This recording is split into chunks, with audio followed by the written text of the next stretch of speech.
السلام علیکم بچوں، نظم نمبر 4 محنت کی برکات جماعت نہم۔ آج ہم اس کو پڑھیں گے، اور یہ نظم جو ہے یہ حیت کے اعتبار سے یعنی اسٹرکچر کے اعتبار سے ایک مسدس ہے۔ مسدس ایسی نظم کو کہا جاتا ہے جس کے ہر بند میں 6 مصرے ہوتے ہیں۔ پہلا بند پڑھتے ہیں: مشقت کی ذلت جنہوں نے اٹھائی، جہاں میں ملی ان کو آخر بڑائی۔ یعنی جنہوں نے محنت کی تکلیف اٹھائی، مشقت محنت کو بولتے ہیں، ذلت تکلیف کو، کہ جنہوں نے محنت کرنے کی تکلیف اٹھائی، دنیا میں آخر انہی کو ہی بڑائی یعنی کہ بڑا بن کے عزت ملی۔ کسی نے بغیر اس کے یعنی محنت کی مشقت کے بغیر کسی نے بغیر اس کے ہرگز نہ پائی، یعنی بالکل نہ پائی، فضیلت نہ عزت نہ فرما روائی۔ یعنی کہ محنت کرنے کے بغیر نہ تو فضیلت ملتی ہے یعنی نہ برتری ملتی ہے، نہ عزت یعنی احترام ملتا ہے، اور نہ ہی فرما روائی یعنی کہ حکومت ملتی ہے۔ پھر وہ کہتے ہیں کہ نہال اس گلستان میں جتنے بڑھے ہیں، ہمیشہ وہ نیچے سے اوپر چڑھے۔ تو اب یہ نہال بولتے ہیں چھوٹے پودوں کو۔ تو یہ یہاں پر شاعر نے ایک انالوجی قائم کی ہے، اور جو نہال کا لفظ ہے یہ در حقیقت عام لوگوں کے لیے استعارہ ہے، عام لوگ جو محنت سے کامیاب ہوتے ہیں۔ گلستان جو ہے یہ استعارہ ہے دنیا کے لیے۔ شاعر یہ کہتے ہیں کہ اس دنیا میں جتنے بھی چھوٹے چھوٹے پودے یعنی جتنے بھی عام لوگ اوپر کی طرف بڑھے ہیں، ہمیشہ وہ نیچے سے اوپر چڑھے ہیں۔ کیا مطلب کہ وہ بالکل بیسک سے محنت کرتے کرتے کرتے اوپر آئے، تو نیچے سے اوپر جو ہے یہ اس میں کیا ہے، صنعت تضاد بھی پائی جاتی ہے۔ اب یہ ہو گیا اس کا انالیسس، اب ہم اس کی تشریح پڑھتے ہیں۔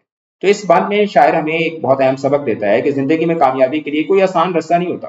دنیا میں جو بھی شخص عزت، مقام اور شہرت کے درجے پر پہنچا ہے، اس نے اپنی محنت حاصل کرنے کے لیے بہت محنت کی ہے، اپنی منزل حاصل کرنے کے لیے بہت محنت کی ہے، مشکلات برداشت کی، قربانیاں دیں۔ شاعر یہ کہتا ہے کہ جن لوگوں کو آج دنیا بڑے اور قابل احترام سمجھتی ہے، ان کی زندگی کے آغاز میں مشکل حالات، ناکامیاں اور سخت جدوجہد شامل تھی۔ شاعر کا پیغام یہ ہے کہ جو شخص محنت اور مشقت سے نہیں گزرتا، وہ کبھی اصل کامیابی حاصل نہیں کر سکتا۔ زندگی میں عزت اور کامیابی بلندی انہی کو ملتی ہے جو صبر اور محنت سے کام لیتے ہیں۔ شاعر مشقت کی ذلت کو دراصل کامیابی کا پہلا زینہ قرار دیتا ہے۔ یعنی جو شخص مشکل راستہ اختیار کرتا ہے، وہی آخرکار کامیابی کے مقام تک پہنچتا ہے۔ مولانا حالی یہاں فطرت کے نظام کی مثال دیتے ہیں۔ جیسے پودا پہلے زمین میں دبایا جاتا ہے، پھر آہستہ آہستہ اوپر بڑھ کر خوبصورت پھول بنتا ہے، ویسے انسان کو بھی کامیابی کے لیے نیچے سے اوپر تک کا سفر طے کرنا ہوتا ہے۔ یہ تدریجی یعنی کہ درجہ بدرجہ سفر ہی اصل ترقی ہے۔ یہ بات خاص طور پر نوجوانوں کو نصیحت کرتا ہے کہ صرف خواب دیکھنا کافی نہیں، بلکہ ان خوابوں کو پورا کرنے کے لیے محنت، صبر اور ثابت قدمی ضروری ہے۔ کامیابی کا کوئی شارٹ کٹ نہیں ہوتا، ہر بڑا انسان چھوٹے قدموں سے چل کر ہی بلندی تک پہنچتا ہے۔ پھر اگلے بند میں شاعر یہ کہتا ہے کہ نہ بو نصر تھا نو میں ہم سے بالا، نہ تھا بو علی کچھ جہاں سے نرالا، طبیعت کو بچپن سے محنت میں ڈالا، ہوئے اس لیے صاحب قدرے والا۔ اب بو نصر جو ہے یہ در حقیقت ابو نصر فارابی کی بات کر رہے ہیں، جو کہ مسلم سائنسدان تھے، بہت بڑے ادیب تھے، بہت بڑے اسکالر تھے۔ تو شاعر یہ کہتا ہے کہ جو بو نصر تھا وہ نو میں یعنی کہ اپنی قسم میں، اپنی ٹائپ میں کوئی ہم سے اونچا نہیں تھا، نہ ہی بو علی یعنی بو علی سینا جو کہ ایک بہت بڑے ڈاکٹر تھے، بہت بڑے ایک مسلم سائنٹسٹ تھے، نہ تھا ابو علی کچھ جہاں سے نرالا، کہ وہ بھی دنیا سے کوئی الگ نہیں تھا۔ اب اس میں بو علی اور بو نصر کا ذکر آ گیا تو یہ سند کلمی بن جائے گی۔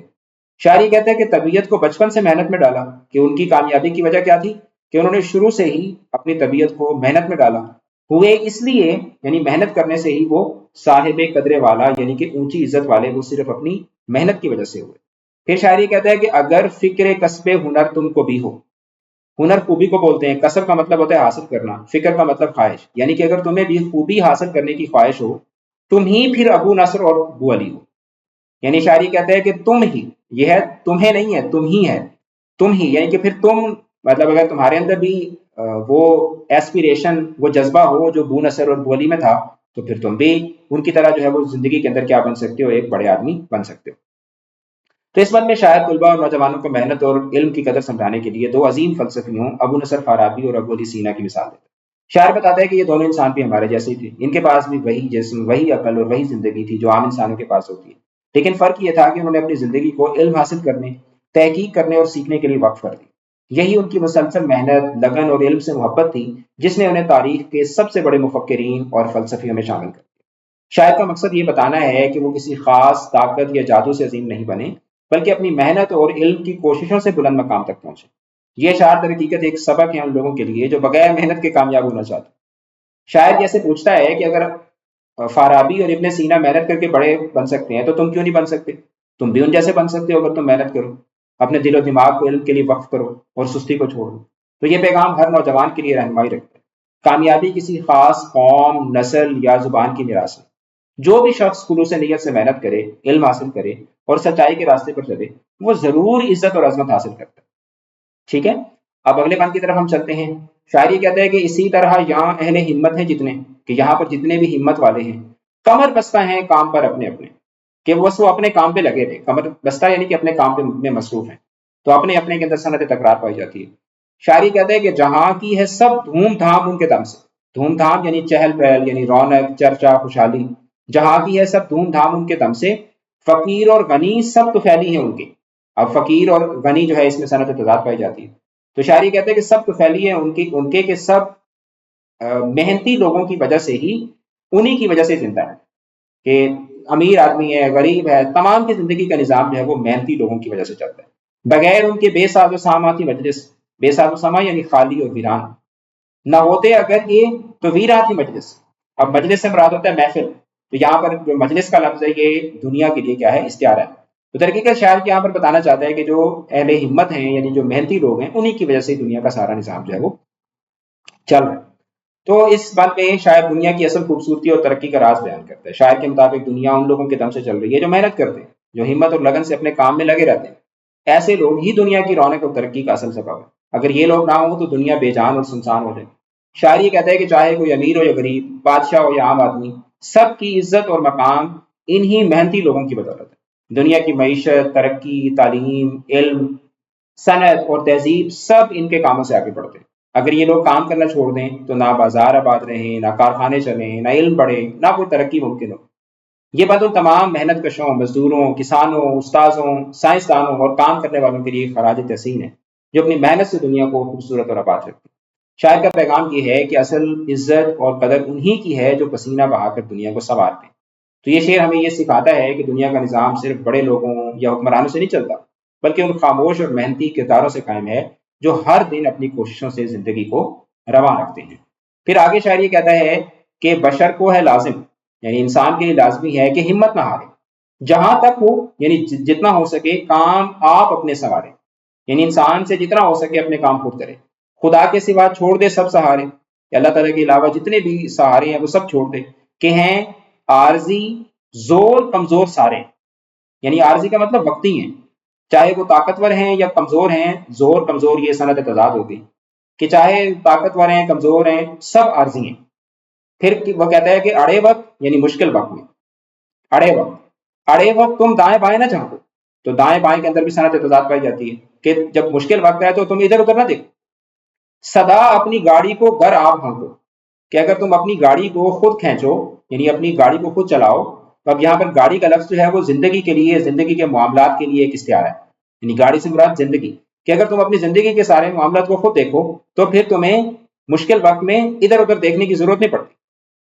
ٹھیک ہے، تو اب اس میں صدا کا لفظ جو ہے یہ کیا ہے؟ صدا کا مطلب ہمیشہ، کہ ایک یہ صدا ہوتا ہے، اس صدا کا مطلب آواز ہوتا ہے، اور اس صدا کا مطلب ہے ہمیشہ۔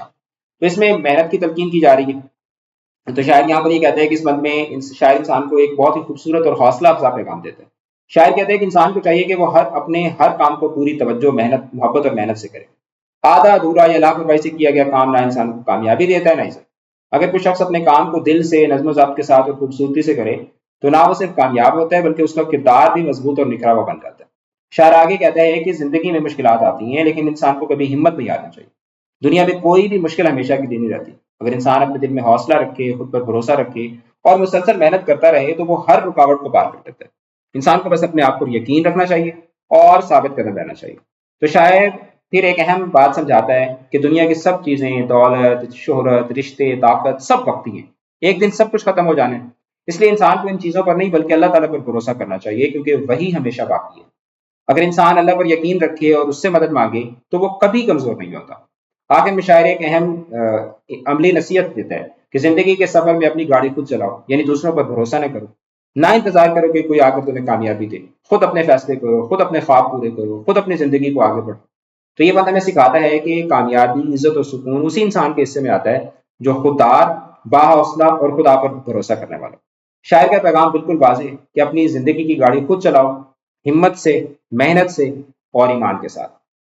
آخری بند آخری بند میں شاعر یہ کہتا ہے کہ ہر ایک ملک میں خیر و برکت ہے ان سے، کن سے؟ محنتی لوگوں سے، خیر و برکت یعنی خوشحالی۔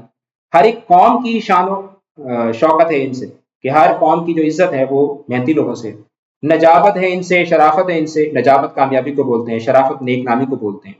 شرف ان سے یعنی نیک نامی ان سے، فخر ان سے، عزت ہے ان سے۔ تو اب اس میں کیا ہے کہ جیسے نجابت، شرافت، شرف، فخر، عزت، تو ایک ہی کیٹیگری کے مختلف الفاظ آ گئے، تو یہ کیا ہے؟ یہ صنعت مراعات النظیر ہے، صنعت مراعات النظیر، ٹھیک ہے، کیونکہ ایک ہی کیٹیگری کے جب مختلف الفاظ اکٹھے آتے ہیں تو وہ صنعت مراعات النظیر بن جاتی ہے۔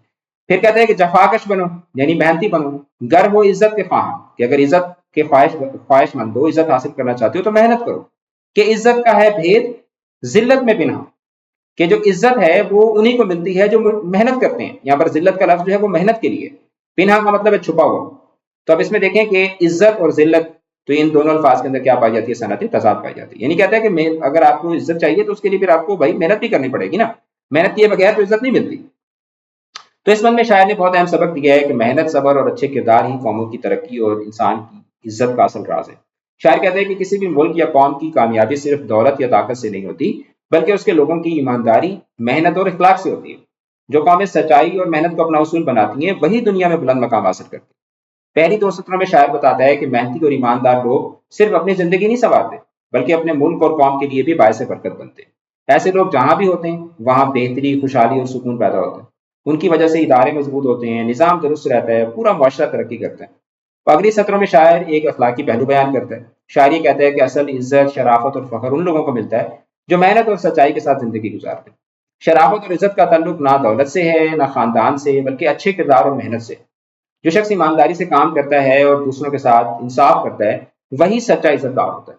آخری دو سطروں میں شاعر سب سے اہم پیغام دیتا ہے، وہ کہتا ہے کہ اگر تم واقعی عزت چاہتے ہو تو تمہیں جفاکش بننا ہوگا۔ جفاکشی کا مطلب یہ ہے کہ محنت سے ڈرنا نہیں ہے، مشکلوں کا بہادری سے سامنا کرنا ہے۔ تو شاعر ہمیں یہ سمجھاتا ہے کہ عزت کا راستہ کبھی بھی آسان نہیں ہوتا، کبھی ذلت، ناکامی اور تکلیف برداشت کرنی پڑتی ہے، لیکن جو انسان ہمت نہیں ہارتا آخرکار وہی کامیاب ہوتا ہے۔ تو یہ بات ہمیں یہ سبق دیتا ہے کہ محنت، صبر اور ایمانداری سے زندگی گزارنے والا شخص کبھی ذلیل نہیں ہوتا۔ جو انسان تکلیفیں برداشت کرتا ہے، چھوٹے کام کرنے سے نہیں شرماتا اور ہمیشہ سچائی پر قائم رہتا ہے، وہی اصل میں عزت اور کامیابی حاصل کرتا ہے۔ تو جناب ہماری جو چوتھی نظم تھی یہ بھی اپنے اختتام کو پہنچی۔ اب میں آپ کو اس کی ایکسرسائز کروا دیتا ہوں۔ متشابہ الفاظ، تو متشابہ الفاظ کیا ہوتے ہیں؟ ایسے الفاظ جن کا املا ایک جیسا ہو لیکن معنی ایک دوسرے سے مختلف۔ بعض الفاظ ایسے بھی ہوتے ہیں کہ جن کا املا ایک جیسا ہوتا ہے مگر اعراب اور معنی مختلف ہوتے ہیں۔ اس کے علاوہ ہم صوت الفاظ بھی ہوتے ہیں، یعنی کہ ہم آواز الفاظ ہوتے ہیں، یعنی ایسے الفاظ جن کی ظاہری شکل ملتی ہو لیکن وہ املا، معنی اور اعراب میں مختلف ہوں، تو ایسے الفاظ جو ہیں وہ متشابہ الفاظ کہلاتے ہیں۔ جس طرح دیکھیں علم اور علم، علم جھنڈے کو بولتے ہیں اور علم جو ہے وہ کیا ہوتا ہے؟ علم علم ہوتا ہے۔ اسی طریقے سے علم، اس علم کا مطلب ہوتا ہے تکلیف۔ تو اب دیکھیں نا تینوں لفظ ملتے جلتے ہیں، تو یہ متشابہ الفاظ۔ یہ اثر، اثر کا مطلب ہوتا ہے یعنی کہ کسی چیز کا جو ایفیکٹ ہوتا ہے، اور اس اثر کا مطلب کیا ہے؟ زمانہ۔ امارت اور عمارت، اس عمارت کا مطلب ہے امیری، دولت، اور اس عمارت کا مطلب ہے ایک بلڈنگ۔ قلب اور قلب، اس قلب کا مطلب ہے دل اور اس قلب کا مطلب ہے کتا۔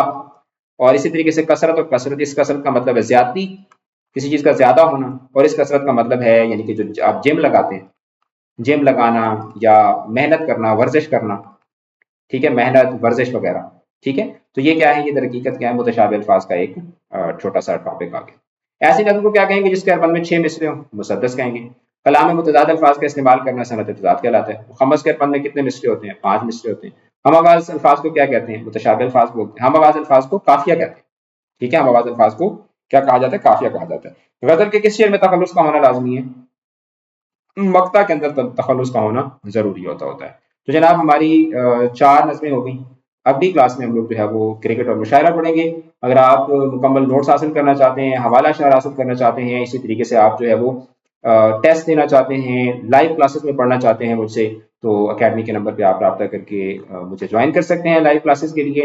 اور اس پوری سیریز کو ضرور جوائن کیجیے گا، جس میں آپ کو لیکچر نمبر 1 سے لے کے آخر تک پوری کتاب پڑھائی جا رہی ہے۔ اسی طریقے سے انگلش، ترجمۃ القرآن، اسلامیہ اور آن ورڈس، پھر آپ کو 10 فرسٹ ایئر سیکنڈ ایئر کے اوپر بھی آپ کو بہت زیادہ مٹیریل جو ہے وہ اس چینل کے اوپر آپ کو ملے گا۔ اس چینل کو بھی سبسکرائب کریں، ہمارے باقی چینلز کو بھی سبسکرائب کریں، اور دوسروں کو بھی اس کے متعلق بتائیں۔ اپنا بہت زیادہ خیال رکھیے گا۔ آل دا بیسٹ، خدا حافظ۔